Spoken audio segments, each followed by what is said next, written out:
Welcome to today's edition of the Rush 24/7 podcast. Hey, folks, how are you? Have a great weekend. Hope you did. We're here, locked and loaded, revved and ready for a full week of broadcast excellence here at the Excellence in Broadcasting Network, your guiding light on America's real anchorman, now more than ever, Rush Limbaugh, at 800-282-2882, the email address lrushbo@eibnet.us. So they're having a cabinet meeting in the White House right now. Do you know that this is June the 12th? This is the first full cabinet meeting that Donald Trump has presided over. There have been cabinet meetings prior to this, but this is the first one when every cabinet secretary is there, meaning it took this long for the Senate to confirm them all. A Republican-controlled Senate. It took them 6 months to confirm Trump's cabinet. The drive-bys are out there worrying and whining and moaning about the slow pace of Trump filling positions. I'm not kidding. They're laying it off on Trump. The Senate is going slow in this because the longer they go, the longer the delay in approving Trump nominees, the longer Obama holdovers get to hang in there. And make no mistake, that is something the Washington establishment very much wants to happen. You know what they're doing, or what they did, the TV coverage of it is now ended. But every cabinet secretary, it was kind of like the first day of school. You introduce yourself, you tell everybody what you've been doing through the summer, tell everybody what your plans are for the new school year. That's exactly what happened here. Every cabinet secretary introduced themselves to each other. And, of course, the media's in there, and those the shutters are just flicking left and right. I couldn't understand what they were saying. I had to have somebody come in and translate it for me. Microphone's just too much echo. But I heard enough that the nominees were all saying how honored and blessed and excited they are to do their jobs. And some of them are recounting the progress that has taken place already, those that have been in place. They're reiterating all the things that Trump promised to do to make America great, and they're all talking about how they're on the way to doing just that in every department. And I'm telling you, they were having fun, and they were laughing, and they were all praising Trump. And this was not sycophancy. For those of you in Rio Linda, they were not kissing butt. They were just straightforward, appreciative. They were complimentary, and they looked genuinely happy to be there. You should have seen the CNN graphic of this. Trump meets with full cabinet for first time, including AG Sessions. Why would they throw that in there? Because they think Sessions is either going to get fired or convicted, or he's going to be thrown out of there or quit. One of the two. CNN just can't help themselves. But I'll tell you, the upshot of this is, and don't doubt me on this, when the rest of the Washington establishment, when the media, when the Democrats, when Republicans that are not happy, when they look at this and they see these smiling faces, they get mad. When they see happiness, they get mad. When they see and hear cabinet secretaries thanking Trump and expressing their gratitude and their eagerness to do what they do, they get mad. Doesn't Trump know that everybody is supposed to be close to quitting? Don't these cabinet secretaries know that it should be embarrassing to be in there with Trump? Don't these cabinet secretaries understand that they look like fools when they look like they are happy and honored to be there? Make no mistake, the psychology of this, it's subtle. You won't see any news about it, but I'm just telling you, this is the kind of thing that will drive the anti-Trump faction even more insane. They are looking for affirmation every day that their efforts to discredit, to delegitimize, to embarrass Trump are working. One of the sure signs that they are succeeding would be when Trump associates begin to badmouth him or act like they're unhappy to be there or embarrassed. That would be a sign of job getting done. But when they pour everything they've got, and they're continuing to do so, into getting rid of Trump, into succeeding with their little coup here, when they pour everything they've got into humiliating Trump and his family, and then see all of this happiness and all of this excitement and all of this optimistic expression of the future, I guarantee you, it bums them out. It makes them mad. It is an in-their-face illustration that what they're trying is not working with close associates of Trump. Reince Priebus was there. He's supposed to be on the way out, according to popular drive-by news fiction. Steve Bannon was there. He's supposed to have been gone months ago. How many times is Bannon going to be fired? But he was in there. And everybody's laughing and having a good time. Whatever happened, folks, to love Trump's hate? Remember all these protest signs, love Trumping hate? Shortly after Trump was inaugurated, you see these massive protests bought and paid for by George Soros and Democrats all over the country. And they have their signs, love Trump's hate or love Trumping hate. And I'll tell you, all I'm seeing is hate. Period. I don't see any love from these people on the left. I don't see anything even close to it. I don't even see like. I don't see happiness. I don't see contentment. I don't see cheerfulness. I see nothing but raw, undiluted hatred. And that's all we've been seeing since January. But now the gloves are really coming off. You want to know how mad they are? They renamed the annual Gay Pride March in Los Angeles to the Resist March. Do you know what it takes to take gay out of the title of something? When you're having the Gay Pride March and they take gay out of it and replace it with resistance, they are really ticked off. They are near the end of their ability to absorb all of this. What did Trump ever do to them? What has Trump ever done to homosexuals? He hasn't done a diddly squat thing to them.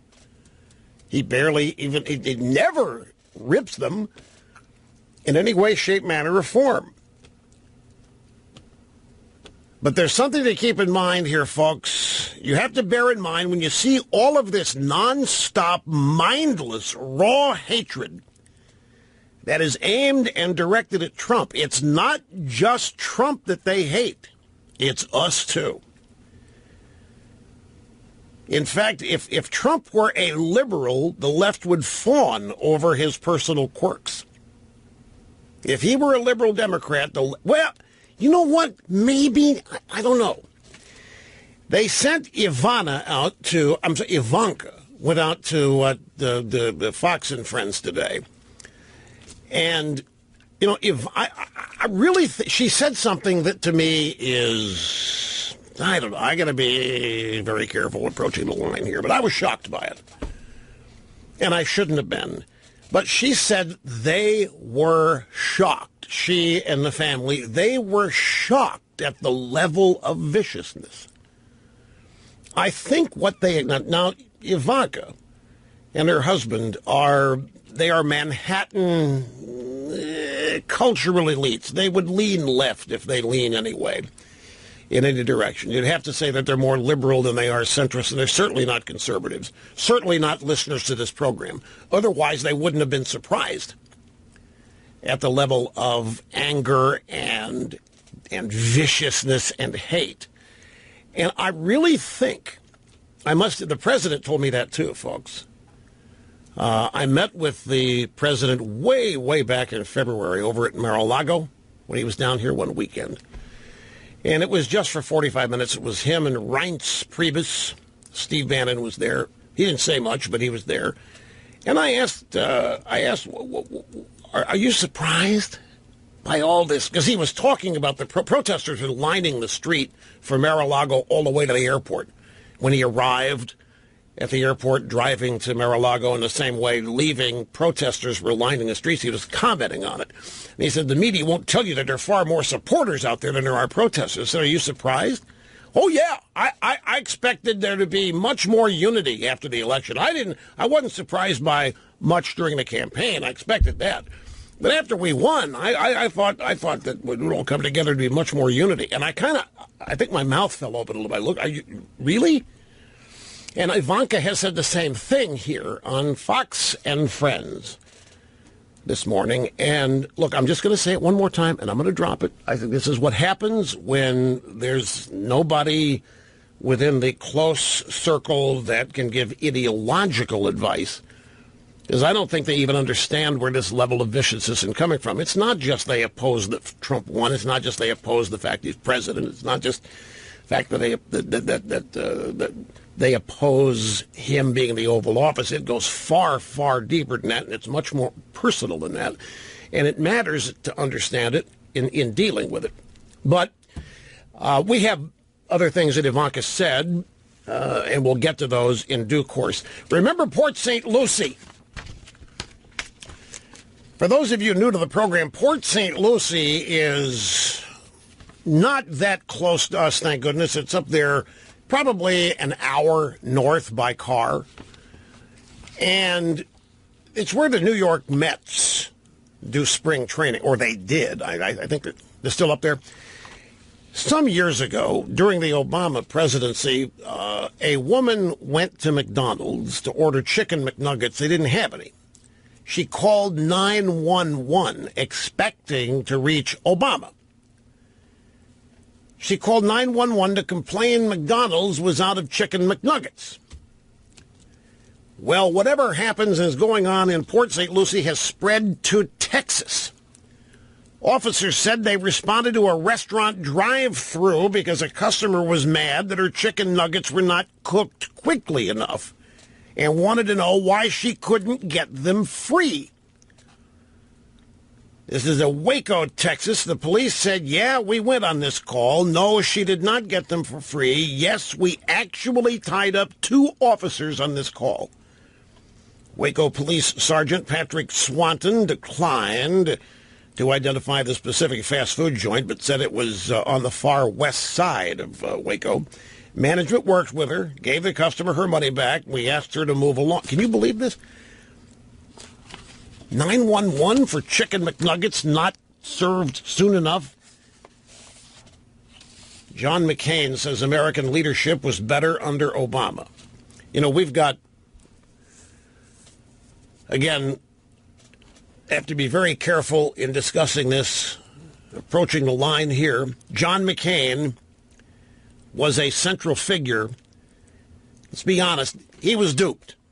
John McCain played a central role in getting the FBI involved in that Golden Showers dossier, that totally fake, fraudulent, made-up thing that John Brennan and James Comey used as the basis to investigate Trump collusion with the Russians on the election. McCain, when he heard about that dossier, actually sent an emissary to London to pick up a copy and bring it back. He was so desirous to have it in hand so they could use it when he heard about it. Now, look, we have to understand a little. McCain probably still hasn't gotten over the fact that Trump said during the campaign he didn't respect military people who get captured. He admires military people that don't get captured. McCain probably still smarting over that. And I think McCain has he's going to make Trump pay for it if he can. He's not going to let it go. And this is just part of that. He's now saying that American leadership was better under Obama. Think about that. Think about letting Iran nuke up. Think Libya. Think Iraq. Think Syria. Think Russia. Think China. Think Obamacare. Think apologizing for America in many parts of the world. And John McCain, it was disaster after disaster after disaster with Obama. Think the Paris Accords and signing on to this global warming malarkey. And now McCain says that American leadership was better under Obama. Speaking of relics, Dan Rather was in Manhattan on Monday night. He was wandering around. I think that he was looking for a National Guard office. I think he's still following leads on the George W. Bush story. He ended up at a TV network. And they were so excited to see him at the TV network that they put him on the air. It was Friday night. They were ecstatic. Here's Dan Rather wandering the streets of Manhattan, looking for a National Guard office, wanders into a TV network, a cable news network. They put him on the air, and they asked him a couple questions. The first question, is it a big enough scandal that there's uncertainty about the future of this presidency and our political volatility as a country? Does that question make any sense to any of you? Read it again. Is it a big enough scandal that there's uncertainty about the future of this presidency and our political volatility as a country? This is a question wandering aimlessly for common sense. Anyway, it must have made sense to Rather, because while looking for a National Guard office and instead stumbling into a TV network, he answered. Now, your question was, are we in a situation in real peril? I would say the Trump presidency is in peril, and because it's in peril, we are in some danger ourselves, because there's a lot needs to be done in the country. But, there's so much talk about Trump and Comey and who's telling the truth and who isn't telling the truth. I think it's really important for Americans to understand the big question and how this all started and how it really the direction should go is, what did the Russians do? Because here you have a situation. The Russians pulled off what I call a psychological Pearl Harbor, a surprise attack that was devastating to the confidence of our whole system of elections and therefore our whole system of government. Do you believe this? They can't let go of it. Comey admitted that he told Trump 3 times Trump was not a target. They've moved on from the collusion. There isn't any evidence. Nobody has any. There won't be any. The Russians didn't collude with anybody to affect the outcome of the election. They didn't tamper with vote machines. The Democrats and the media have even let go of that. They've now moved on to obstruction of justice as a means of getting Trump. But here's Dan Rather saying the Russians tampering with our election is the equivalent of a psychological Pearl Harbor. And there's more, but we have to take our first obscene profit break of the day. Be right back. Okay, so here's the next question for Dan Rather Friday night. Okay, you can look at recent history, Dan. You can see Russia do the same thing to small countries and other countries in their geographic ideological orbit, former Soviet states, small countries on their borders. But it was a shock, and it was a surprise to us, because we thought, hey, we think of ourselves as a country that's protected by our oceans, but also we think of ourselves as the great power in the world, as the sole surviving superpower in the world, someone who would never be susceptible to the kind of tactics that would work against these smaller countries that Russia has been influencing. If they tried it, it wouldn't work against us. In our hubris, if you want to use that word, we were too confident. We were overconfident. Listen, if the Russians never tried that here, it never would work in America. Well, it worked, as I say, to devastating, if not catastrophic, and I call it a psychological Pearl Harbor. This has gotten so far out of hand. The question here, if I may translate, Dan, we're the lone superpower in the world. We're so big, the Russians would never penetrate here. It could never happen. It happens to all these smaller countries that the Russians bully, and so it would never happen to us. And Rather says, yeah, you would think that. You would think that. But no, it was the Pearl Harbor, the psychological Pearl Harbor. I don't know what it is, ignorance, or if it's just stupidity, but the idea that these people don't have any idea what the intelligence community actually does all day when they're doing their job. The Russians have been infiltrating all levels of American society for decades. This isn't anything new. The fact that they're constantly trying to do this, so are the Chinese, and so are the North Koreans, and so are the Israelis are constantly trying to spy on us, and vice versa. It isn't anything new. Speaking about foreign countries and their intelligence agencies hacking the United States, do you remember the Office of Personnel Management, OPM? Office of Personnel Management is basically the agency that handles compensation for federal employees. It's the Human Resources Division, if you will. It does a lot of things. In fact, it was the OPM that Obama used to cover every federal worker with Obamacare. When Obamacare was originally written, federal workers were not automatically covered by it, and a bunch of them raised hell. A bunch of federal workers, government workers, claimed they couldn't afford it. They couldn't afford the premiums. They raised holy hell, so Obama maneuvered them over to the Office of Personnel Management because he had some funding, shall we say, opportunities there. And that's where federal workers ended up being granted their coverage under Obamacare. It's different from the House and Senate. They have a whole different arrangement, or they are exempted in total from Obamacare. But anyway, that's who the Office of Personnel Management is. The Chinese successfully hacked 22 million personnel files there during the Obama administration. And it made news, but that was about it. There wasn't a big kerfuffle over it. There wasn't any outrage. There wasn't any allegation that Obama might have colluded with the Chi-Coms to help them hack 22 million people and their privacy and their personal records. The Chinese easily hacked the Office of Personnel Management. This happens all the time. Now, I don't know if, in the case of your average cable news anchor or analyst, your average journalist out there, or your average Democrat, I don't know what it is. I don't know if it's ignorance or stupidity or if they're acting. When they act outraged that the Russians, for the first time ever, managed to find their way into an American election. The Russians are constantly attempting to infiltrate and have succeeded. Why do you think there's so many leftist college professors in America? Soviet infiltration, communist infiltration, they have succeeded. They're all over the place. And this is not conspiracy talk. It's not even arguable. It's 30 years ago, if you talk like this, they would accuse you of being a conspiracy kook. But it is one of the most effective infiltration programs any nation has ever run. And they've succeeded wildly. Even after the Berlin Wall fell, the Russians didn't go away. But the idea that the Russians successfully hacked and elected, it frustrates me to no end, because, as I said, I don't know if they're being stupid, genuinely stupid, which is a problem, if they're ignorant, which is an equal problem, or if they all know this is BS and are just acting it.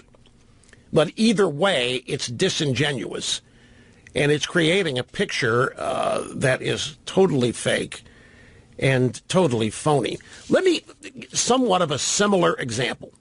I could not believe this when I saw it, and that was my initial reaction. But it didn't take much time, at maybe less than 20 seconds, and it made total sense to me. Because I am constantly having to remind myself how thoroughly the left has penetrated our education system, and how thoroughly successful they have been in indoctrinating students for at least one generation, if not more. So last week, to set the table, to set the stage, last week, James Comey testified before the Senate Intelligence Committee. And during his testimony, he referenced a couple or three times that he met alone with President Trump. And he indicated that he was frightened, that he was alarmed, that he was troubled, that he was concerned, that he was so frightened he didn't exhibit the proper courage in resisting some of the obvious crimes that the president wanted him to commit, such as letting go the Flynn investigation. And James Comey apparently had no problem portraying himself as a victim of this brusque, brutal, predator bum, Donald Trump. You think back on it, he came across as a victim. He admitted he could have been more courageous. He admitted that he had been a little cowardly. Well, get this. Both the New York Times and the Los Angeles Times published stories saying that the way Trump dealt with James Comey is the exact way women are sexually harassed in the workplace. Now, when I first saw that, what I ask myself more and more these days, how in the world does anybody think that? How in the world does somebody come to that conclusion? And I always hearken back, it's how they've been indoctrinated. This is how they've been taught. It's how they have been propagandized. First up, this is, which one do we have? New York Times opinion writer Nicole Serratori suggested the real reason that Comey lacked courage and was frightened was that he felt sexually harassed by Trump. That's right. According to the New York Times, Comey could not react to Trump at the time. He couldn't man up. He couldn't tell the president to stop. He couldn't say, no, Mr. President, I will not engage, because he felt sexually intimidated. Now, Comey is 6'8". He was hiding in the curtains in the Blue Room. Remember that? He was trying to blend in with the curtains so that Trump would not see him. He was so intimidated. And now the New York Times says that Comey was sexually intimidated. This is the kind of thing we used to do parodies of. This is the kind of thing we used to make jokes of. We found it very quickly. Well, it didn't. It actually wasn't very quickly. We found out we should not have been laughing. We should have believed and understood these people really believe this stuff. Here is what Nicole Serratori wrote. As I listened to James Comey, the former FBI director, tell the Senate Intelligence Committee about his personal meetings and phone calls with President Trump, I was reminded of something. The experience of a woman being harassed by her powerful, predatory boss. There was precisely that sinister air of coercion, of an employee helpless to avoid unsavory contact with an employer who was trying to grab what he wants. I tweeted about this Wednesday night and immediately heard from other women who had seen that narrative themselves how recognizable it was that Mr. Comey was stunned to find himself in these potentially compromising positions. Compromising positions. His incredulity mixed with President Trump's circling attempts to get his way were poignant. For a woman who has spent a lifetime wrestling with situations where men have power they can abuse, this was disturbingly familiar. On some level, the view from inside Comey's head on all this Trump stuff feels so weirdly like a date with a terrible guy. You believe this? So you've got women, female reporters, New York Times, there's one in the LA Times too, writing almost the same thing. When they watch Comey recount his experiences with Trump alone, at dinner, and in the Oval Office, it reminded them of what it feels like to be sexually harassed and surrounded and hit on by a bum predator male boss. So James Comey reminded them of a victimized woman. And to them, it makes him a hero. To them, a 6'8" guy, the FBI director, J. Edgar Comey,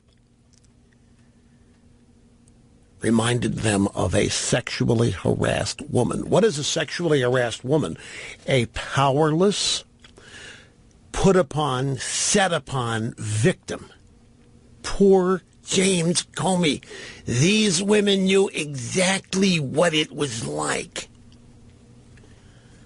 J. Edgar Comey. By the way, Michael Goodwin had a good piece in the New York Post on Sunday that this Comey guy, is a stranger to the truth in a couple of ways documented, but keeping memos on presidents, writing up records of meetings with that's J. Edgar Hoover like. And it's also been pointed out that Comey may have lied when he said that Donald Trump was the only president he had seen fit to do this with. He had only met with Obama a couple times. There was no need to memorialize anything. But it turns out that Comey was at odds with George W. Bush. Back when John Ashcroft was the Attorney General, he was in the hospital. It was a life-or-death situation. Comey then became the acting Attorney General, and there was a controversial reauthorization of warrantless wiretaps, which Comey opposed and Bush was in favor of. And Comey was threatening to resign. Now, Comey wrote memos about his meetings with George W. Bush. He lied before the committee last week when he said he had only written memos about Trump. He said he had never written memos. But somebody named Martin Gellman has written a book for which Comey was a major source, and that's how all of this is known. That Comey did memorialize meetings he had with Bush because it was, in fact, he references the grandfather clock in the Oval Office in the memo he wrote about his meeting with Bush, just like the grandfather clock in the Oval Office is mentioned in his memo meeting with Trump. The meeting with George W. Bush where Comey went in and said, I disapprove. And Bush essentially said, it doesn't matter. I'm president. I run the executive branch. Comey said, I know, you do. But I'm going to resign because I cannot sit here and openly support the continuation and expansion of the warrantless wiretap program. And Bush said, well, okay. And then Comey said, by the way, Bob Mueller's going to resign too. Robert Mueller's going to resign. This is back in George W. Bush's first term. And by the way, Mueller's going to resign with me. Bush said, well, I'm really glad you told me that. Comey and Mueller are buddies. They are more than colleagues. They are buddies. Anybody who thinks that this independent counsel investigation is going to be fair, quote unquote, anybody who thinks it's going to be but there's no reason for one, number one. Number two, anybody who thinks this is, let me ask you a question. Have you ever heard, and I've asked every legal beagle I know, you ever heard of any independent counsel investigation that concluded with the independent counsel saying, you know what, we're done.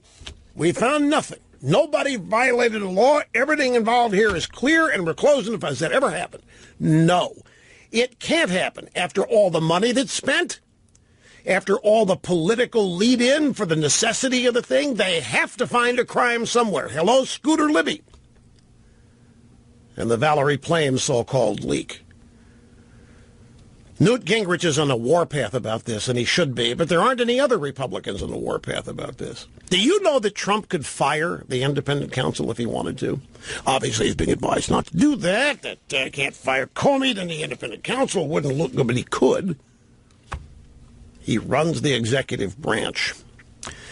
So James Comey was sexually harassed. Women reporters, New York Times, LA Times. Yes, I saw no difference than a woman being harassed by a sexual predator boss, a male predator.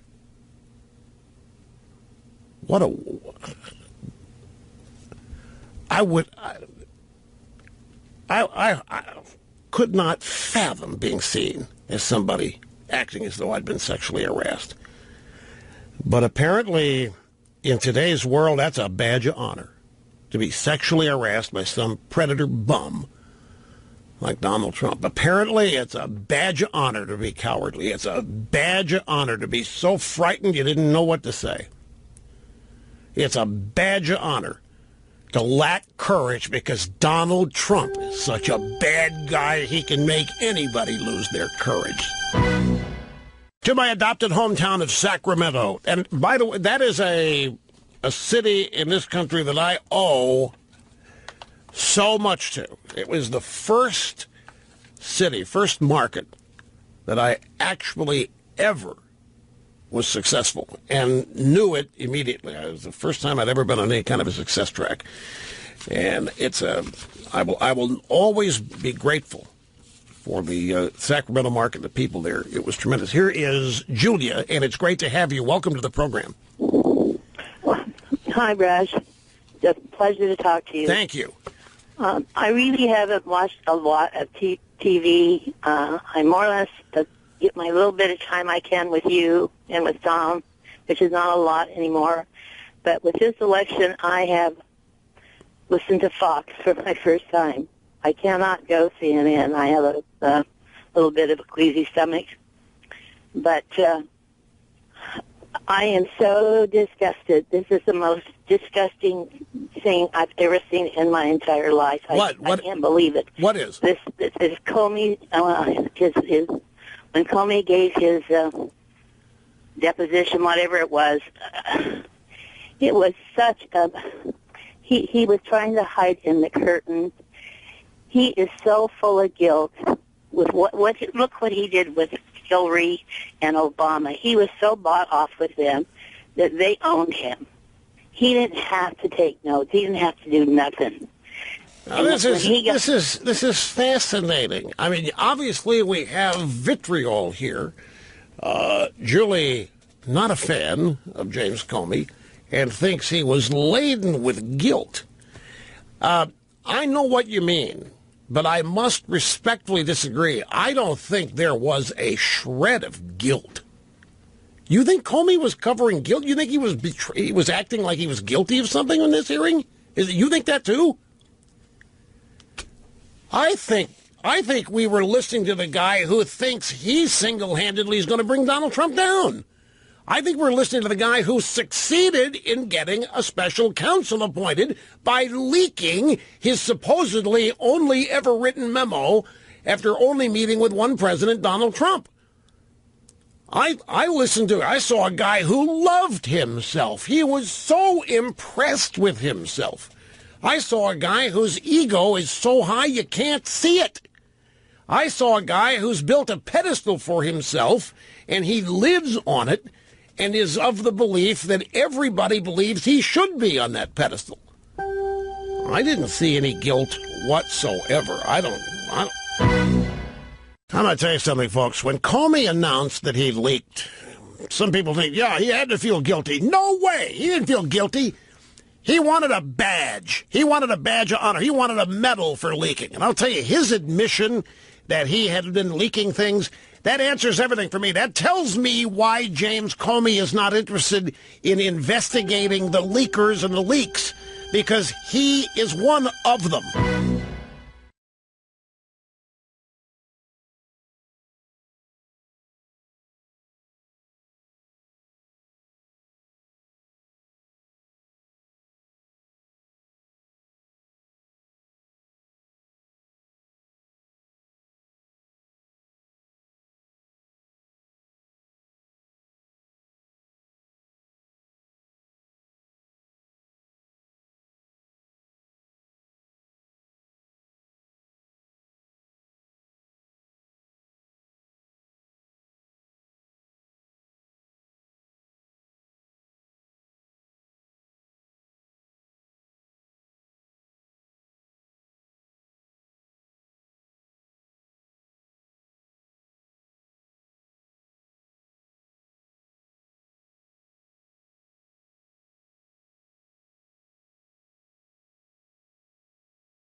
Okay, we're back. Rush Limbaugh behind the golden EIB microphone. Broadcast excellence as defined by me. And I told you that Trump's cabinet meeting was going to drive the left crazy.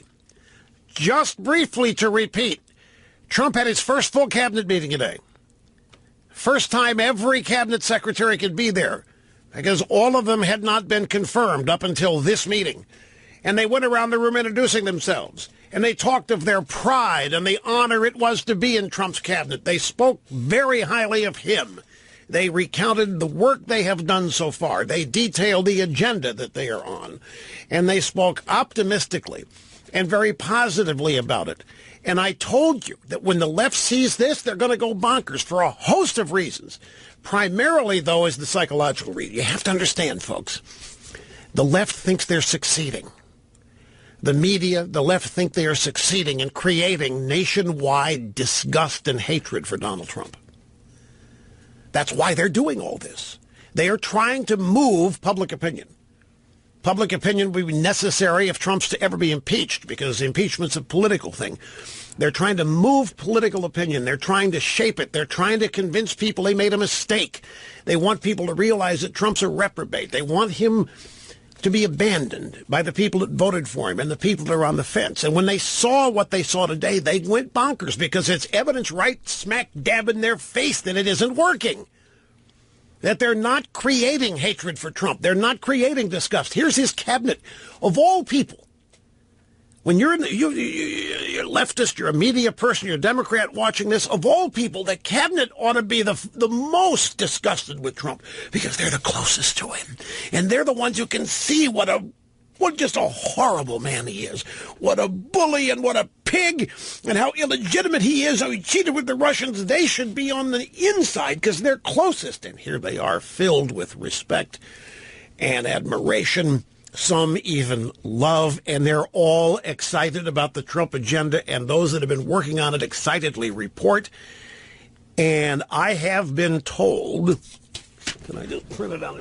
I have been told, well, here's an example. This is a tweet from Christo Grazzo. I don't care who it is.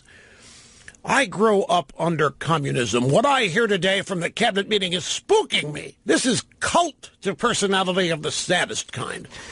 Do not doubt me on this. The more they have evidence that they are failing to create hatred for Trump along the lines of that they feel, the more they're going to ratchet it up, and the more insane and irrational they are going to become. Remember, these are the people who have hubris and arrogance and conceit in one big bundle. They think they're the smartest, they think they're the best, they think they're the brightest, and they think everybody should agree with them.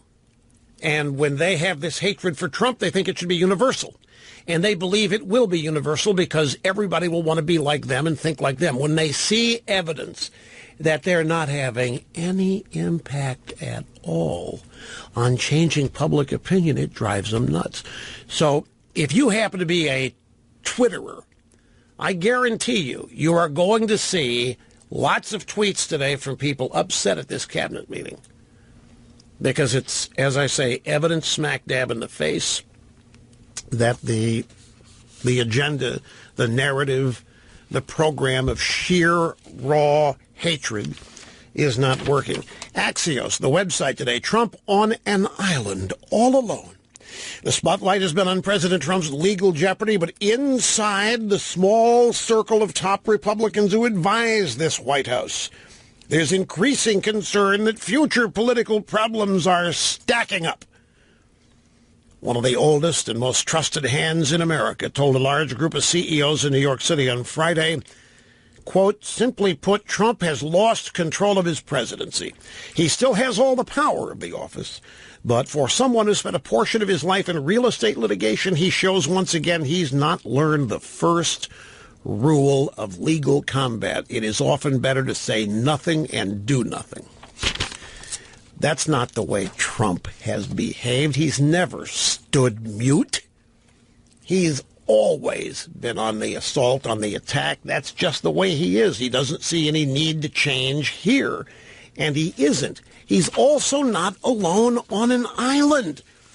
in their dreams, that's what they're trying to create. Trump isolated and all alone and going mad. And all he has around him are Ivanka and Jared and Steve Bannon.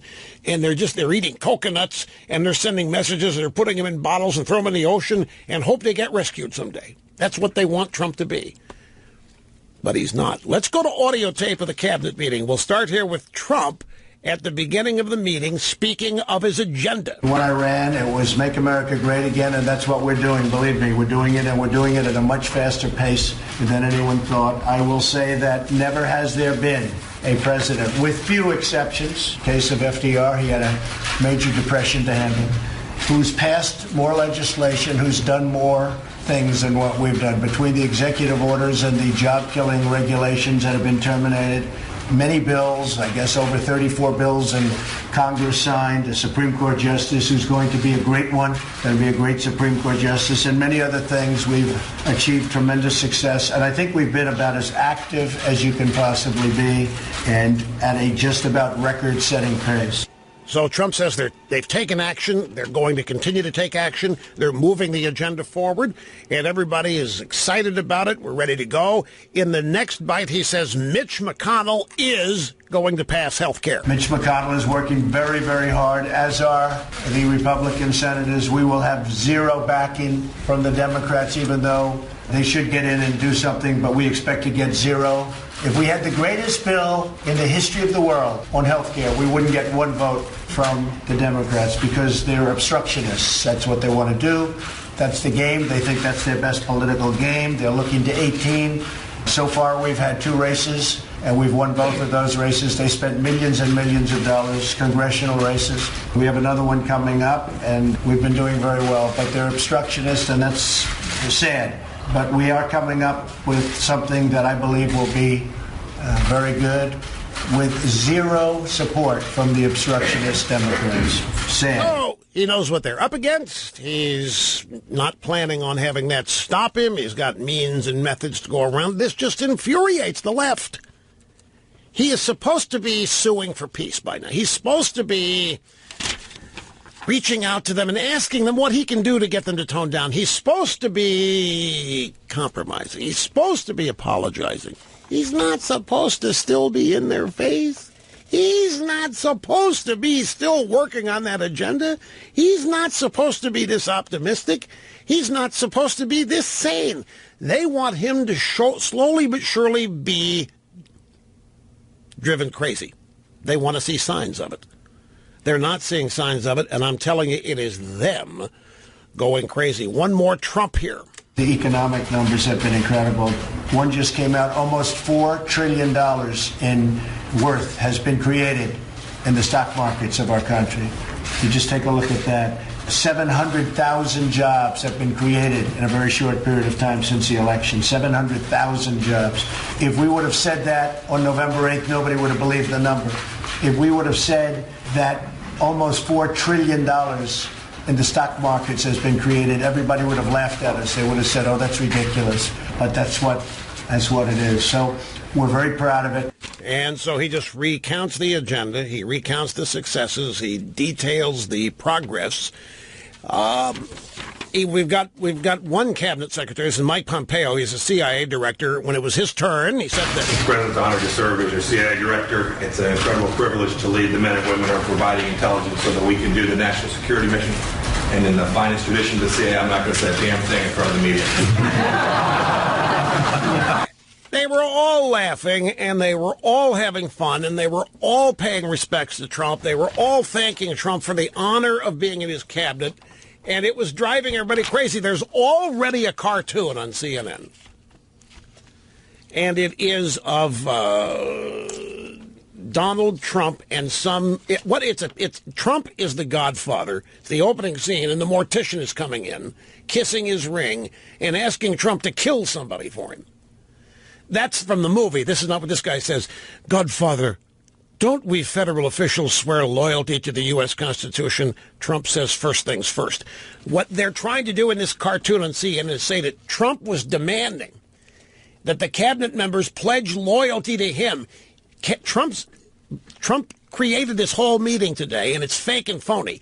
What CNN is trying to say here is that these cabinet members were forced to swear allegiance to Trump. They were forced to kiss his ring. They were forced to say good things about him because they're scared, because they're frightened. I can tell you how this is going to go. Let me make a prediction to you, and let's see how this goes. As this goes on this afternoon and into the night, the left, various people are going to say the cabinet was frightened, just like Comey was frightened. The cabinet scared. They know that Trump is dangerously out of control. It's up to them to make sure the country stays in the guardrails because they don't trust Trump. Trump is maybe colluding with the Russians, and they don't know it, and they're scared to death. They're scared that Trump might give them an order to do something they know is illegal or unconstitutional. They can't do it. In order to keep the peace, they have to swear they love Trump. They have to lie and say they respect him. They have to lie and say they're happy to be there. They have to lie and say they're going to help move the agenda forward because just like Comey, they're sexually harassed. They feel like they're being bullied by this guy who doesn't know what he's doing. And so everything in this cabinet meeting today that you saw, CNN will say, was fake. Everything in it was scripted. Trump had to get sworn statements from these people, no doubt that they would swear allegiance to him and his agenda. You watch. You're going to get a variation of that. We already are. I'm actually kind of cheating here because my prediction is based on something that's already happening. The CNN cartoon. The headline, watching the start of Trump's cabinet meeting on CNN, wow, he has them all trained to fawn and compliment all over him. Scary. So they just can't stand this. They can't stand that these people like Trump. They can't stand that they want to work for him. They can't stand that they want to move his agenda. They think they are succeeding in stopping Trump, in destroying Trump, in driving Trump insane, and yet they don't see any signs of it. And that is driving them nuts. And it's only going to continue. Now, let's go back to the starting point. I believe when all this started, the left was already insane. I think they were already corrupted and polluted with a degree of hatred over the election. They started this whole process with their noses out of joint and enraged, and it's only gotten worse. Trump has been steady Eddie. Trump has been who he is. Trump has done everything he said he was going to do. He's trying to do everything he said he was going to do. His biggest challenge is getting the people in his party to join him. Louis Gohmert, our old buddy Louis Gohmert, congressman from Texas. You hear what Louis said over the weekend? He said, I can't do his Texas drawl, but he said, Rush, we're looking in the wrong place if we're looking at Russia. The place that's trying to destroy Trump is the Department of Justice. That's what Louis said. The Department of Justice has still got a whole lot of Obama people in there, and they are the problem, not Russia. And I think our old buddy Louis Gohmert has a point. How many seconds did it take for my prediction on the left's reaction to Trump's cabinet meeting to come true? Jake Tapper's out there tweeting, I've never seen a cabinet meeting like this. Where the story of the cabinet meeting was not Trump. The story of the cabinet meeting was the cabinet. And all the things they were saying about the agenda and about Trump, and it's driving the left crazy. Here's Jake Tapper. I've never seen a cabinet meeting like this. That is a prelude to saying it was scripted. That's a prelude to saying Trump demanded it. And I guarantee you the drive-bys are going to be calling representatives of the cabinet secretaries and asking, did Trump make you say those things? Did Trump force you to swear allegiance and loyalty like he did Comey? Remember when Trump demanded loyalty from Comey? Did Trump demand loyalty from your boss? This is what the media is going to ask cabinet secretary media people. By the way, there are now 3 newspapers claiming James Comey was sexually harassed. The New York Times, by Trump. The New York Times, the LA Times, and now the Washington Post has an entree into this. The Washington Post article by Christine Emba. Just as in many of the most public sexual assault proceedings, think Anita Hill's testimony against Clarence Thomas, or even the Bill Cosby trial underway in Philadelphia. We have an alleged perpetrator with an established power structure at his disposal and an accuser who is asked to explain why he didn't do more to stop things from happening. And Comey's answers mimic the confusion and guilt that often mark victims' responses to sexual harassment. Comey said, "I was so uneasy. I was so stunned. I maybe didn't have the courage. Maybe if I did it again, I would do better." Comey did say all those things. And now female writers, New York Times, Washington Post, LA Times, all claim they saw exactly what they see when a woman is sexually harassed in the workplace. Comey, they are totally off it. Comey was the power structure. Comey, this is why, I'm asking myself, are these people genuinely this stupid? And I think it's entirely possible. Mr. Snerd, I really do. I do think that even universities today are creating literal mind-numbed robots. I know they're not teaching critical thinking. They are propagandizing them. They are indoctrinating. This is the kind of stuff that comes right out of a women's studies curriculum. I guarantee you. Remember old buddy Catherine McKinnon up there at the University of Michigan? This is a woman who taught women's studies and sociology. She even taught law. And she taught her female students that all sex is rape, even sex in marriage.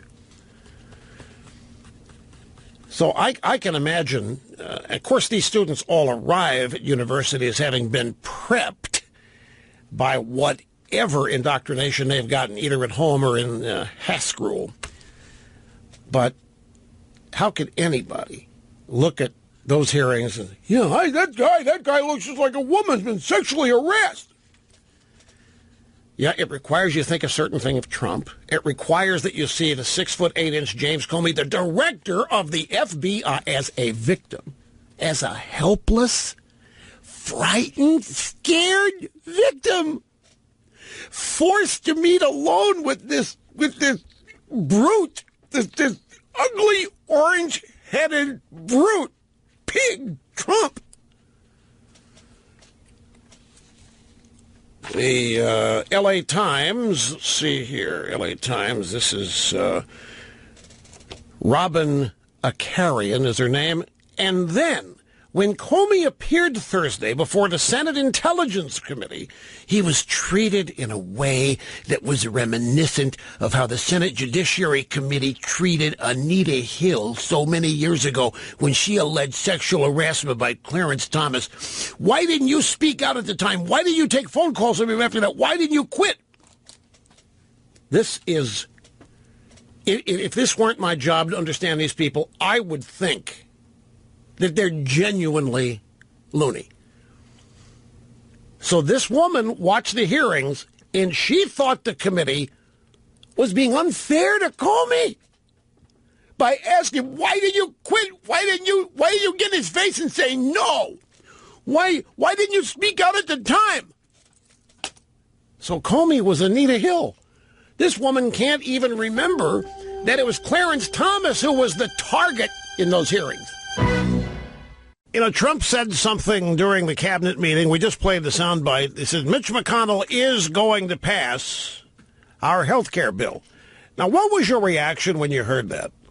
You thought, you probably said, now that's just Trump. He's just trying to move the process along. McConnell, the Senate's not going to do it. This is Trump trying to. No. While Comey was up there doing whatever you want to call what he was doing, the Senate parliamentarian issued a critical ruling. Are you ready for this? Obamacare repeal moving steadily forward in the Senate. It's the American Spectator pull quotes, the Senate parliamentarian ruled that repeal can be passed via reconciliation. Meaning we don't need 60 votes to repeal it. Meaning we just need 51. Majority Leader Mitch McConnell fast-tracked the process by invoking Rule 14, which permits the Senate to skip committee hearings that Democrats plan to use for protracted grandstanding. Meanwhile, moderate Republicans are coming around on proposed changes to Obamacare's Medicaid expansion about which they had expressed reservations. Another pull quote. In other words, the Republicans are only a few modified provisions from a bill that will satisfy the concerns of the party's moderates and meet the requirements of the Senate parliamentarian. Next week, they will seek a score from the CBO. I wish, as an aside, we could get rid of it. You know what? That reminds me. I will not lose my place here. I got my finger right here. We interviewed Mick Mulvaney last week for the next upcoming issue of the Limbaugh letter. Mick Mulvaney is the director of the Office of Management and Budget.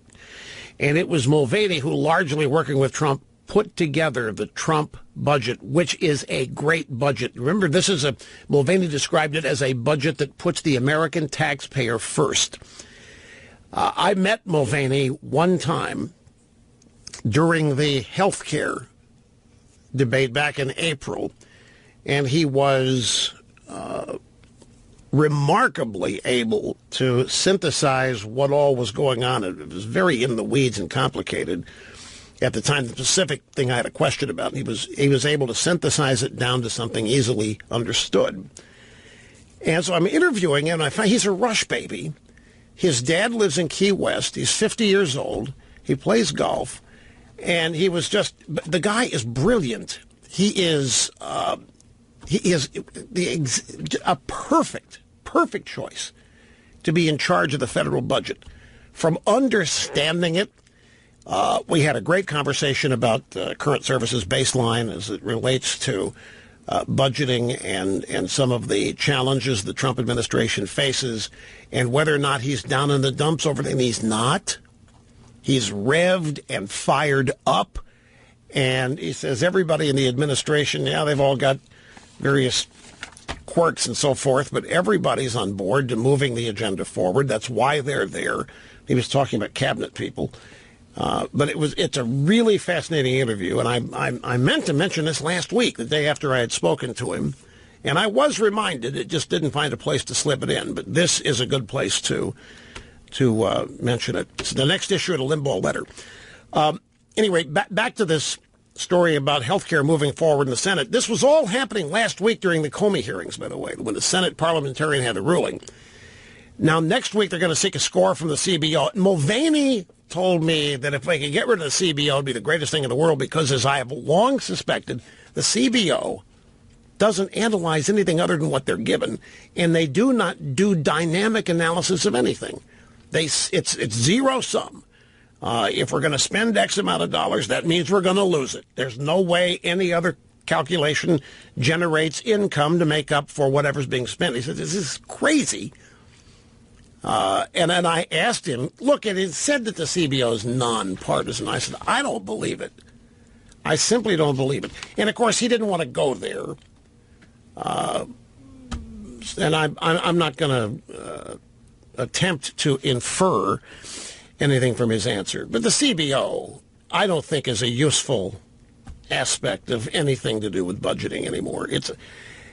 I don't believe that's nonpartisan. I don't believe there's anything in that town that's nonpartisan. I don't believe it's possible.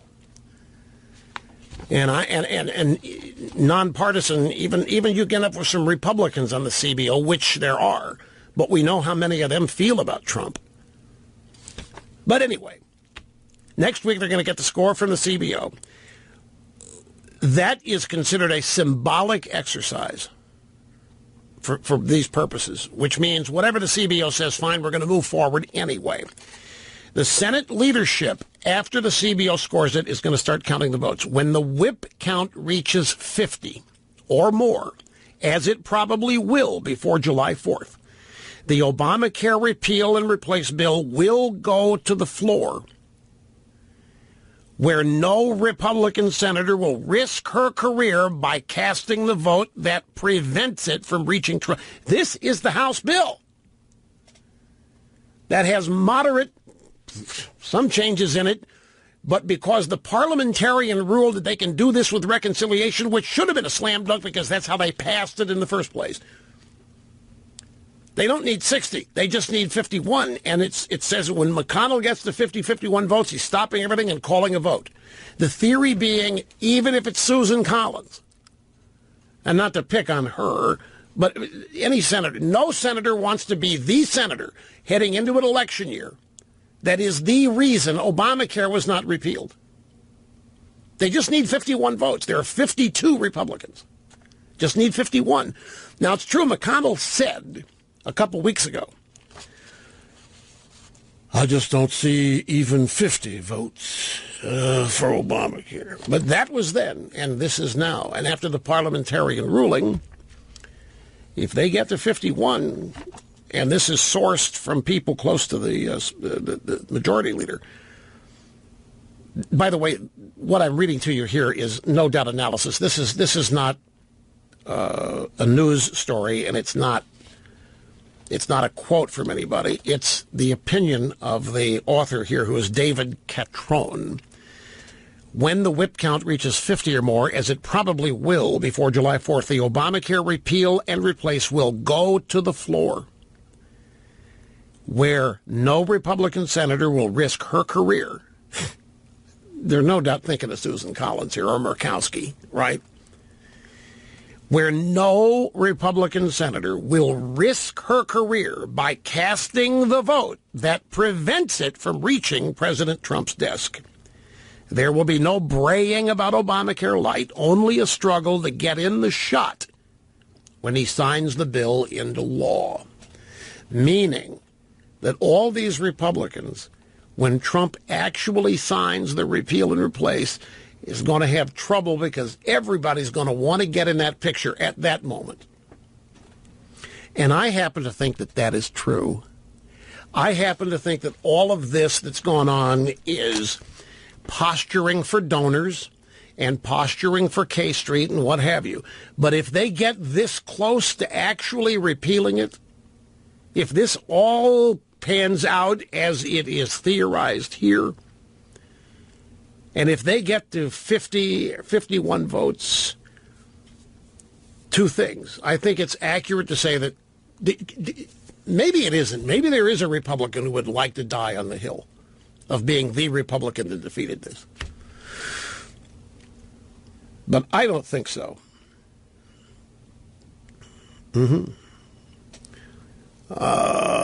I don't doubt that you see stories saying Republicans want it to fail. That's my whole point. But after it passes, you're not going to be able to find those people.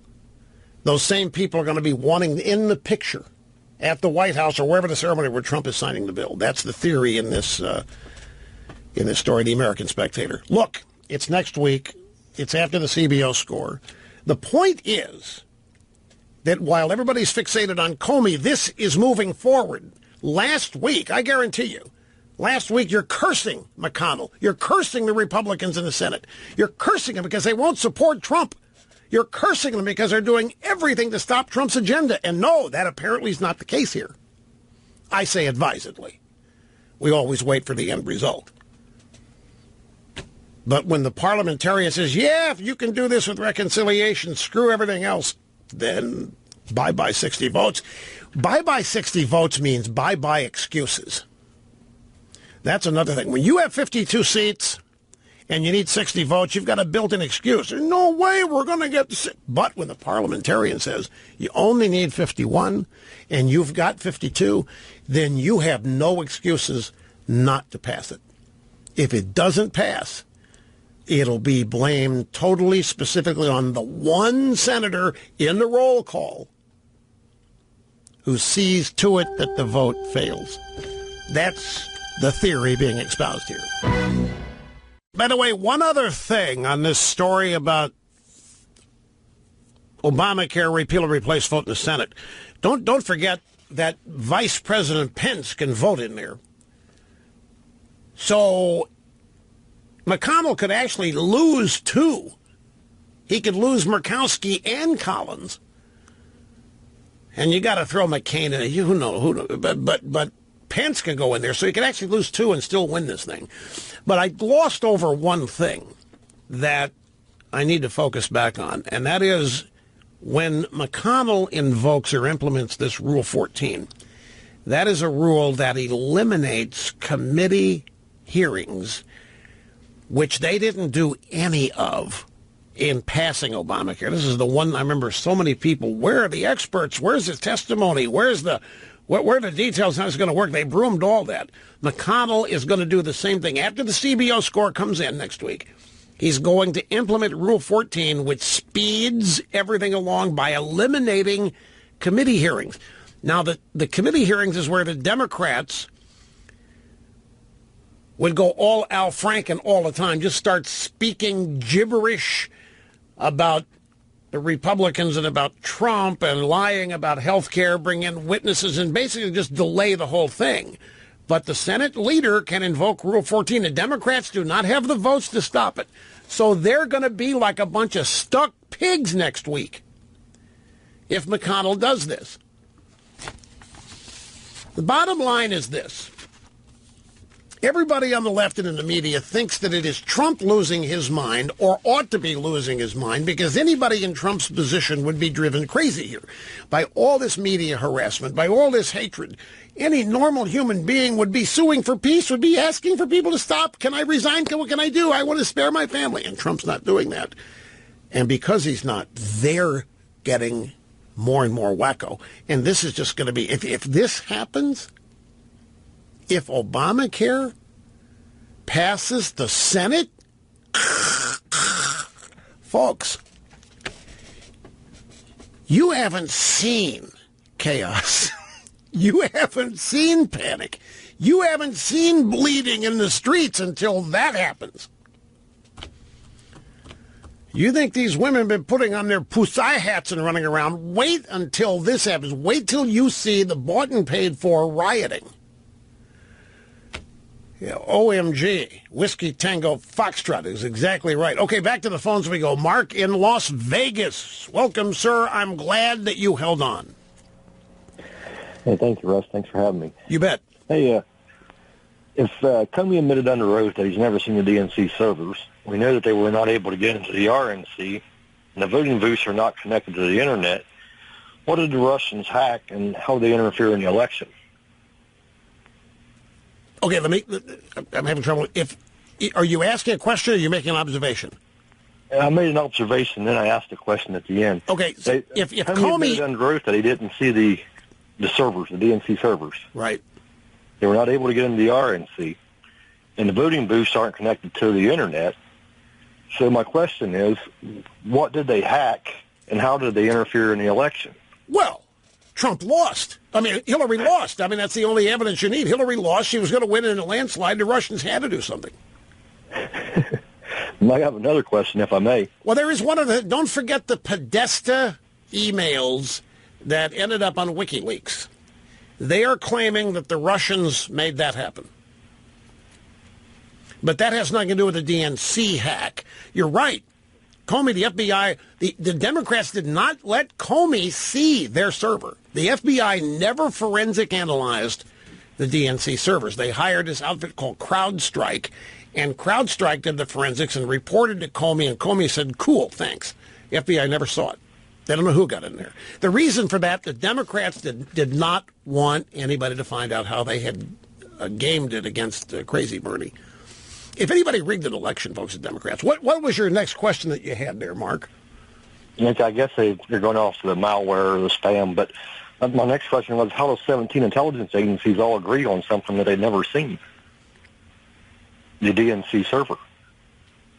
Well, yes, it's a good question. It's not the DNC server that is providing the evidence for 17 intelligence agencies to have consensus on. It is the fake Trump dossier. Folks, don't laugh. We all thought that nobody bought this. That dossier, the Golden Showers dossier, that thing was circulating around Washington for practically all of 2016. And nobody in the media would touch it because it was made up. Except, I actually think they did believe it. And I think they believed that it was a Russian trick, and that's why they believed it. And it formed the basis for some of their investigation. In the process, if Comey, follow me on this, if Comey and Brennan believed that dossier, then they got hoodwinked. If Comey and Brennan believed that that was real, then what we have is the Russians successfully fooling the FBI and the CIA. Not hacking the election, but tricking Comey and Brennan, if they really believed it. And Brennan said he used it as the basis to investigate the Trump campaign. And it was totally fake and made up. If anybody got hoodwinked and bamboozled here, it's Comey, and no wonder these guys are trying to CYA their way out of this.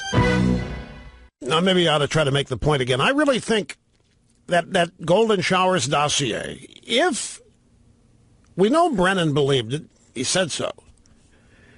And if Comey believed it, if they used it, it is they who got duped by the Russians and maybe this British agent that wrote the thing. But that's aimed at destroying Trump, not Hillary.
Talent on loan from God.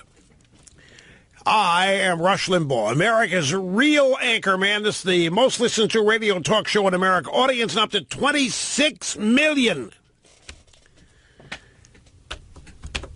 That's 6.5 million people listening at any one time, a total of 12 to 14 million every day.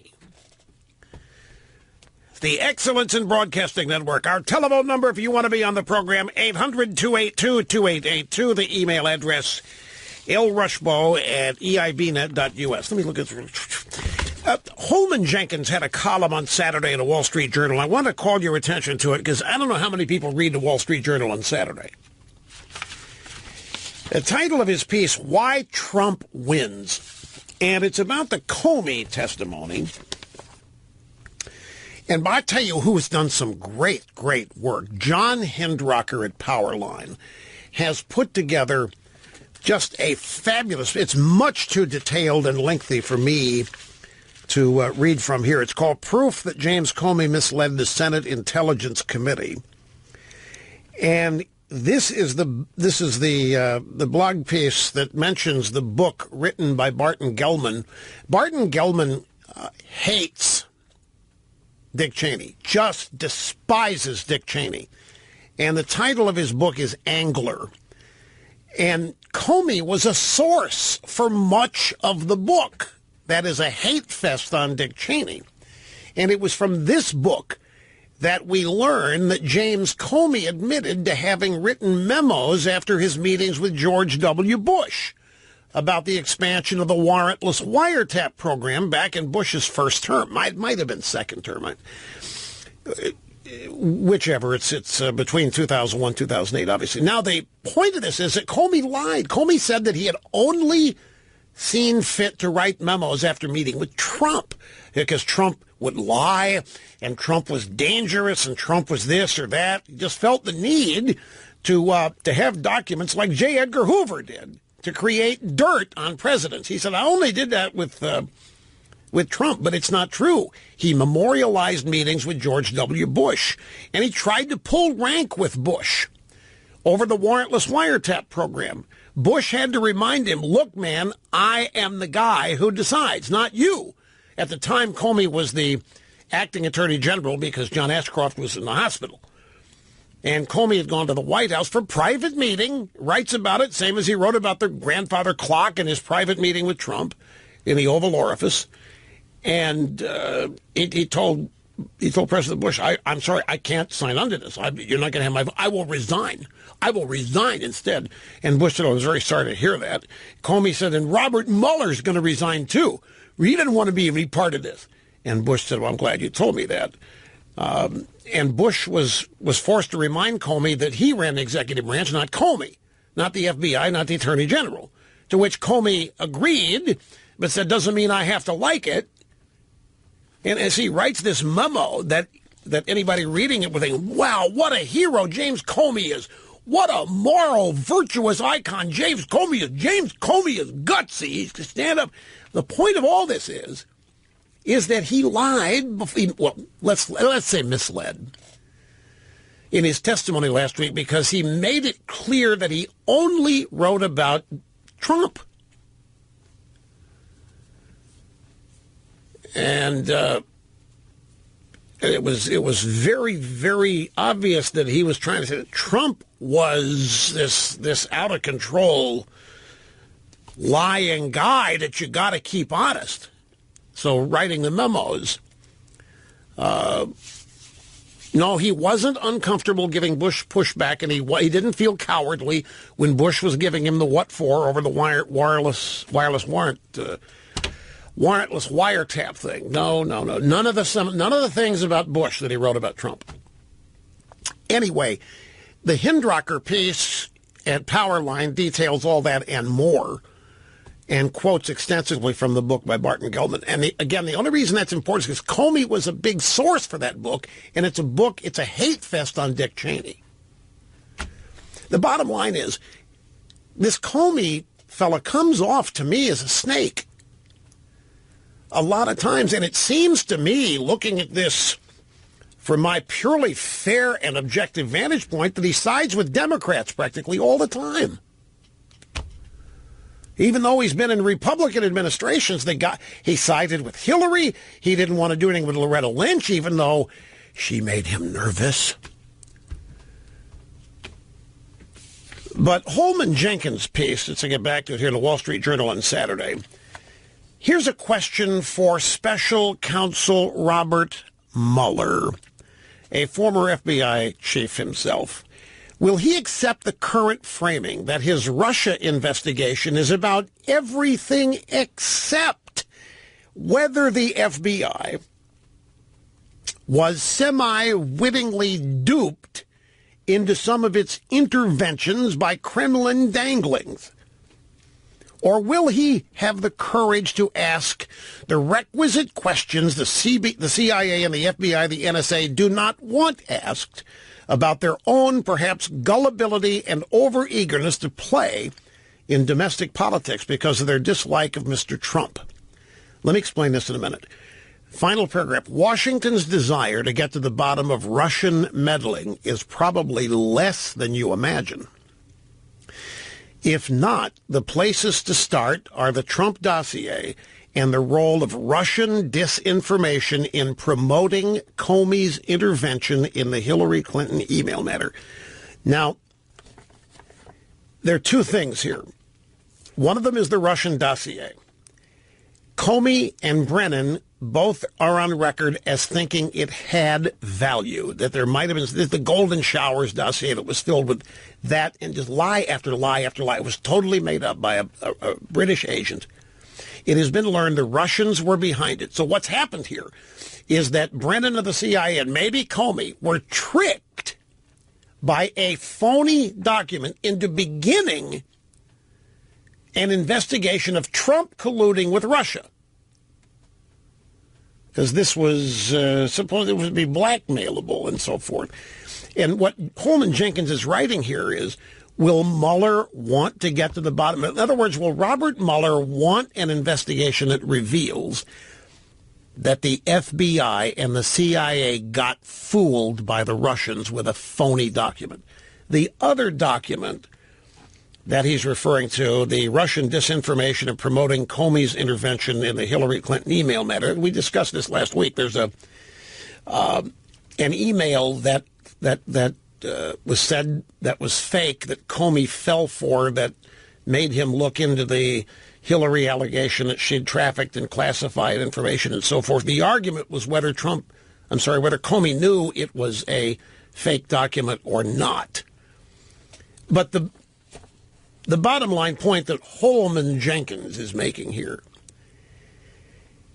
is that here's the intel community in America, it's the FBI, the CIA, the American media, the Democrat Party out there making the case that the Russians colluded with Donald Trump to tamper with the American election. And what looks like happened is that the Russians tampered with the FBI and the CIA and succeeded in making a phony document the basis for an investigation of one of the candidates for president of the United States. And the question is, will Mueller want to get to the bottom of that, or will he want to ignore that? So we'll link to the Holman Jenkins piece. It's behind a paywall at the Wall Street Journal, but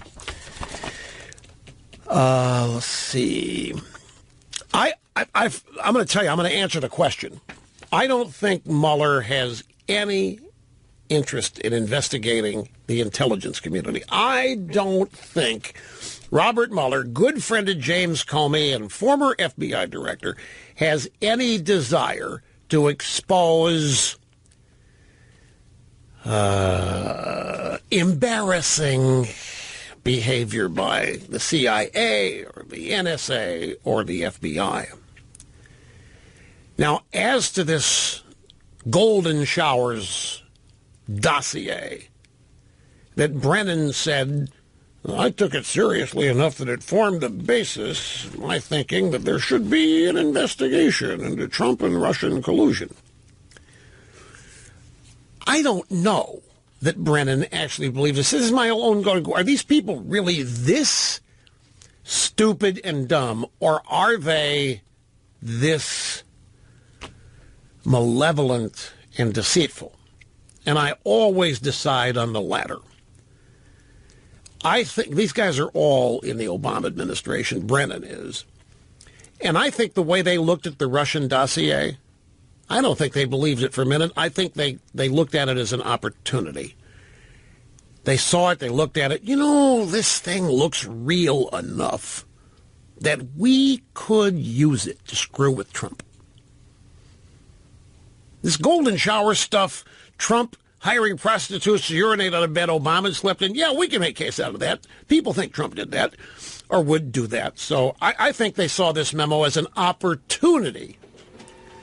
And now when Brennan's out there saying, yeah, I considered it very seriously and I thought it was formed a base, it's BS. I think also, folks, that the inclusion of the dossier, remember how this all got started. This dossier was put together ostensibly for Trump to see. If you recall, during the transition, Trump was openly and publicly saying that he didn't need to get an intel briefing every day, that he was a smart guy, and that he had a good memory. So he didn't need to meet with these guys every day. Well, the intel community heard that and thought that Trump was acing them out. So the story goes that the intel community wanted to present Trump with some intelligence that would influence him to see them every day because they care about what they do and they're trying to find all the trouble spots and they want to be close to power like everybody else does in Washington. And so this dossier was created.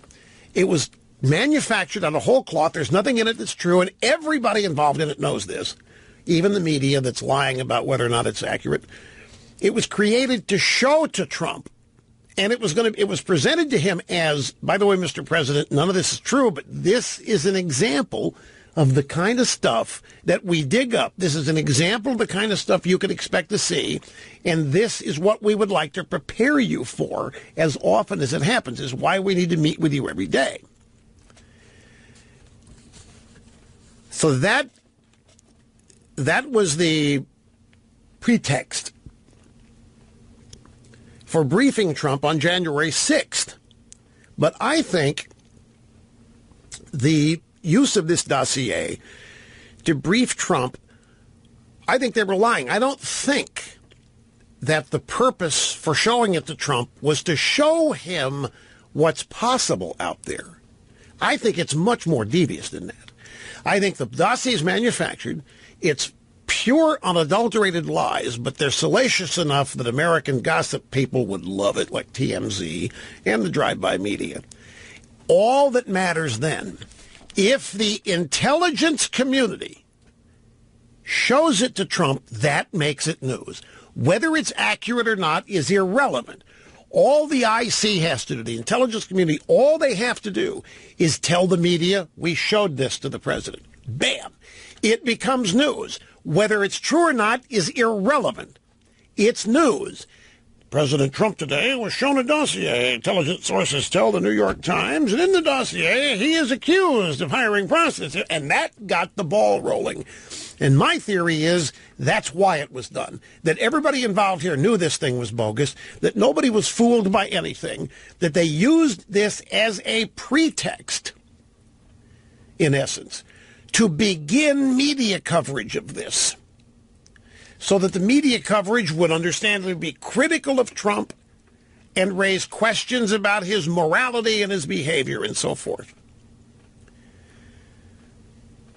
I think it's BS that they wanted to explain to Trump the difference between fake intelligence and real intelligence. I don't believe they wanted to give him a heads up at all. I think all of that is total BS.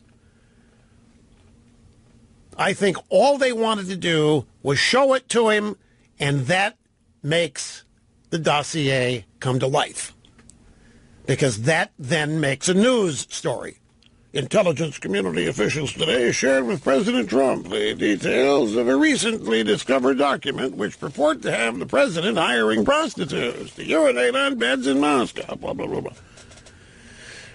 Story is born, and it goes and goes, but it's so bad and so fake that drive-bys don't report it, so the intel community gets to make a deal with BuzzFeed, and they run it uncorroborated, and bammo, it's now in the public domain.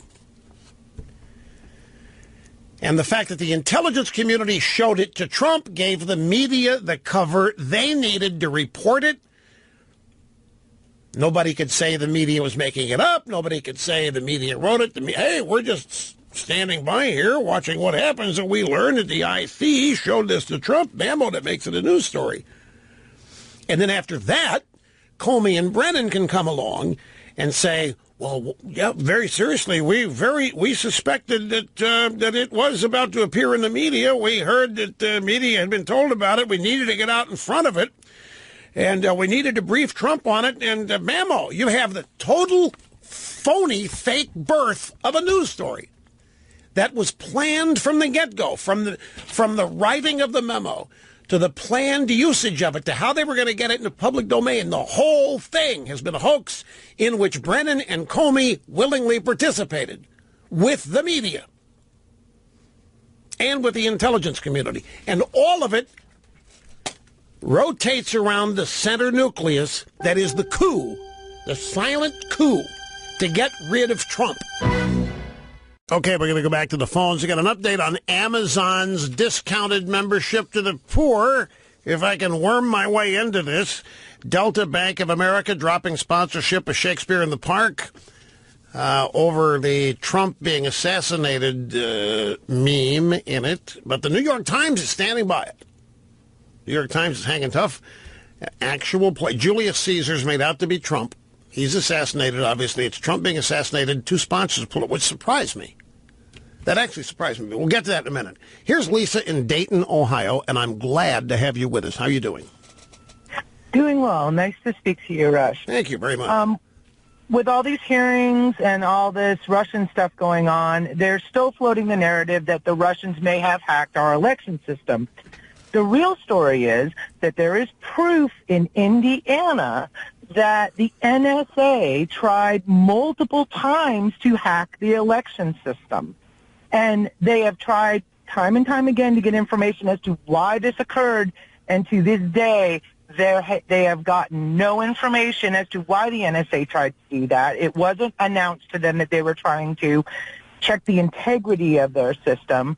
They were not successful, and I just have to wonder if this Russian hacking the election systems might have been a setup to keep this narrative of, you know, trying to delegitimize the election of Trump as a last-ditch effort to try and get him out of office. Well, of course it was. I mean, the idea that the Russians either colluded with Trump or hacked the election is to make... If you succeed in delegitimizing Trump's win, then everything that follows is illegitimate. His agenda, his presidency, ribbon cutting, everything he does is illegitimate. Well, what about the NSA, you're saying, trying to affect election outcomes in Indiana? They tried to hack the election system. Unbeknownst to the state of Indiana, what they had found was that they had found somebody was trying to hack in. When? And through a lot of legwork and research, they found out it was the NSA. When? This was back in January, they reported it. I know everything, and I missed this. It never made the mainstream news. It was only Indiana and Ohio and Kentucky that this was out on the news. It was out on all the airwaves. Well, I've got spies on Indiana. I got spies in Ohio. The spies did not report this to me. This bothers me. This bothers me. No, I'm not doubting you. It's rare when a caller knows something the host doesn't. I mean, if something of this magnitude.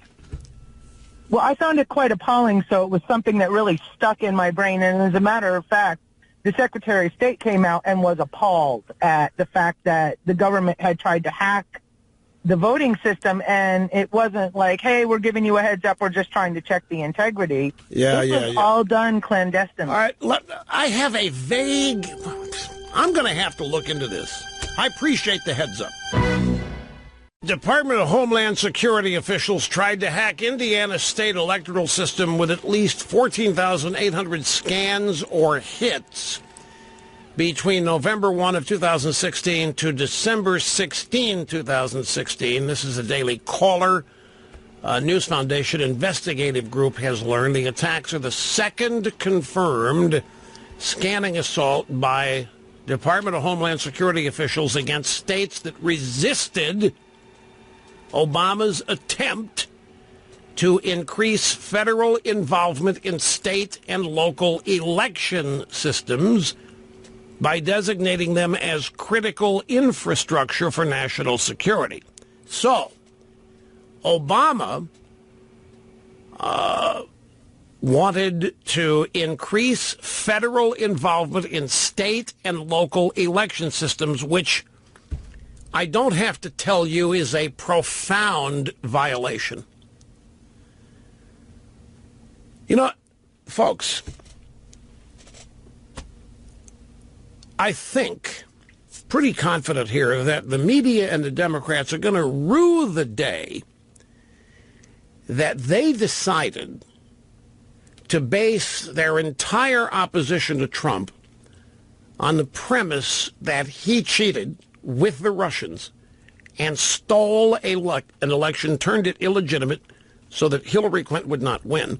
Because the more we're learning, as this story is kept alive by a bunch of desperate lunatics, the more we're learning is that it was the Democrats who were tampering with elections, in one case their own. The DNC, we have learned, they rigged the primary election against Bernie Sanders. And we know that this is why the DNC did not want the FBI to examine their hacked computer network and actual computers. Now, when I look at the Daily Caller story, I remember this, but our caller said it was the NSA, and that was the block. It was Homeland Security. You might say, it's a difference. But I do remember Obama wanting to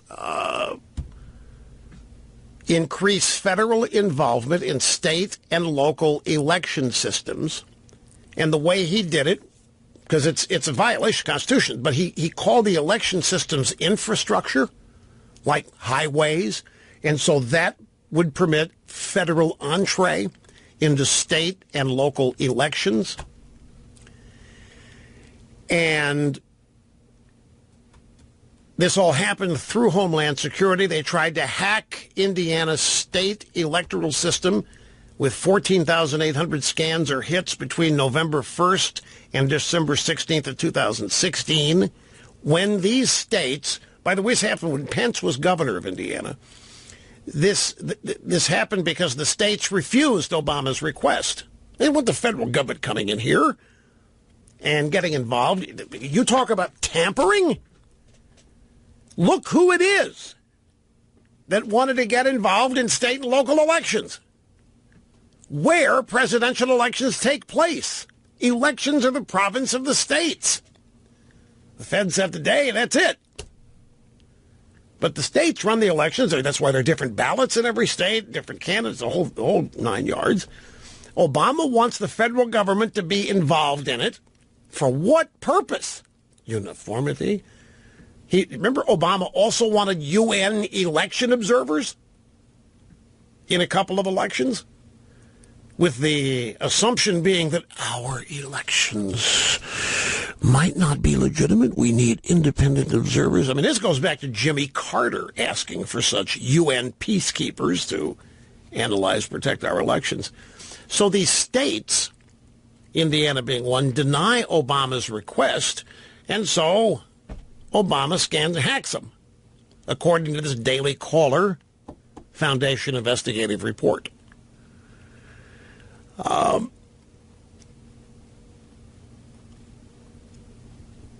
What other states, or West Virginia and Kentucky, I think, where this Georgia and Idaho, their attorney generals have asked the Trump DOJ to investigate all this, and that would be a legitimate investigation. Now, if the federal government were more involved in election systems and more centralized, that would make it much easier for Russia to hack our elections. Think of it this way. If Obama would succeed and effectively having federal government involvement in every state in elections, that would provide a computer link to the states, which would then be hackable. Now, the states involved here refused. But the more this goes on, the more people are... This is a story that ran, and a few people remember it. This caller did. And the more this goes on, the more we're going to learn. Look at who really wanted to tamper. Look who really did cheat and rig an election. It's our old buddies, the Democrats. And look who's being silent about it, not making a big deal, trying to sweep it under the rug. Our old buddies, the media. And meanwhile, Trump didn't do diddly squat. And the vaunted FBI director has even confirmed that Trump was told 3 times he was not a target. Do you remember all the media when Trump fires Comey and he issues his letter and he puts that reference, even though you assured me 3 times I was not a target, you're still a dry ball and I'm still firing you. Remember the media reaction to that? The media reaction went from, how dare Trump? Why, that's just silly. Look at how petty Trump is, to, he didn't say that. Comey would never have told him that. And they went and got legal experts. They got law professors. They got presidential scholars and historians to say, James Comey would never admit to anybody that he wasn't a target, especially this reprobate Trump. James Comey would never do anything of the sort. I remember all of those stories. They were all over the New York Times and the Washington Post, and they were all over CNN, and lampooning and laughing and mocking at Trump for making it up that Comey would never violate the rules of investigations like that. You never tell people they're not a target. Never, never, never. Even if they're not, you never tell them. Comey would have never done it. And then when Comey's pre-release testimony hits last Wednesday night, and he admits he told Trump, I'm telling you, the seething got even worse, because once again, the crowd that thinks Trump can't shoot straight was foiled again. This Trump and the media and the Democrats thing is becoming more and more like the Roadrunner and Coyote to me. It may not be apparent to you yet, but it is becoming that way to me. You know, the coyote goes insane every episode, buys the latest, greatest contraption to catch the Roadrunner, and the Roadrunner outsmarts the coyote. One of my favorite all-time cartoons, by the way, Wile E. Coyote and the Roadrunner. And everybody thinks Trump's the one who ought to be going nuts with all this pressure, all this criticism, all these assaults, all these attacks, all this disrespect. All of the people making fun of him like Saturday Night Live and all these supposedly funny late-night comedians. And Trump's just trucking. A new coal mine has opened up. Trump promised that would happen. Jobs are being created. The economy's trucking along. Tech stocks are having a problem here. There may be a tech bubble coming on Wall Street, but Trump's agenda is moving forward. We learned that health care is actually moving forward. The Obamacare repeal in the Senate. Amazon, this is Slate.com, is Amazon's discounted Prime membership really a good deal for poor people? Remember we talked about this last week. Jeff Bezos at Amazon decided to extend a price reduction, a deal, to food stamp recipients, to Amazon Prime. It's $99 a year, but the price to food stamp recipients is going to be like $5.99 a month. And we all wondered, what food stamp, what are they doing buying Amazon Prime? Of course, the bottom line here is it's a PR move by Bezos, to get everybody talking about Amazon Prime. A lot of people don't know what it is, who now do. But Slate's taking it on in a serious vein. Is Amazon's discounted Prime membership really a good deal for poor people? They think there's better things that food stamp people could be spending their money on than making Jeff Bezos richer. The Republican Party has laid out electoral plans for 2018, and they plan to run against the media. And they announced this on Meet the Press. Chuck Todd went bonkers. Chuck Todd, the moderator Meet the Press, went nuts when he found out Republicans nationwide are going to run against the media. Well, folks, that's who you have to run against. The Democrats are not who you run against. Democrats will be on the ballot. But it's the media that is the true opposition party. There's no question. I got to take a break. I'm way long here. I've got to go. Back in the... Want to get audio soundbite or two here. Bret Baier, this is on Friday. Special report with Bret Baier. The editor-in-chief of the Atlantic magazine, Jeffrey Goldberg, they're talking about me. And Bret Baier introduced me and played a clip of me from the program on Friday for reaction. The people in the middle America who voted for Trump, a lot of them listened to Rush Limbaugh. Here is Rush Limbaugh today on this whole thing. And I'm talking about the vast majority of people on the left. They are now being defined and governed by a raw, sheer hatred. And this next is important. That hatred is combined with daily affirmation that the best they've got to get rid of Donald Trump is not working. And that just infuriates them even more. We don't have any crimes. We haven't been told what crimes are being pursued. All we have been is lied to. So they next then go to Mr. Goldberg, who is the editor of The Atlantic. Bret Baier says, well, there's a lot of feeling, you know. Where's the there? Where's the crime? What's gone wrong here? And we don't know. We don't know. Why are we reporting this, Mr. Goldberg? People get in trouble when they try to cover up things that aren't as serious as the cover-up becomes. And I just have to, I never thought I would say this, I'm disagreeing with Rush Limbaugh on your show. I think Jim Comey, and I'm disagreeing with Lisa as well, I think Jim Comey is not discredited in this. I think he came out of this looking fairly straightforward. He looked like he admitting the leaking. Yeah, he admitted to leaking. He came out looking great. He admitted to being a leaker. He looked great. And to the women reporterettes at the New York Times, the Washington Post, and the LA Times, James Comey looked just like a woman being sexually harassed by a predator boss. Yeah, Comey came out of this thing looking really good. Man, did I call this. Sadly, we don't have time to play it.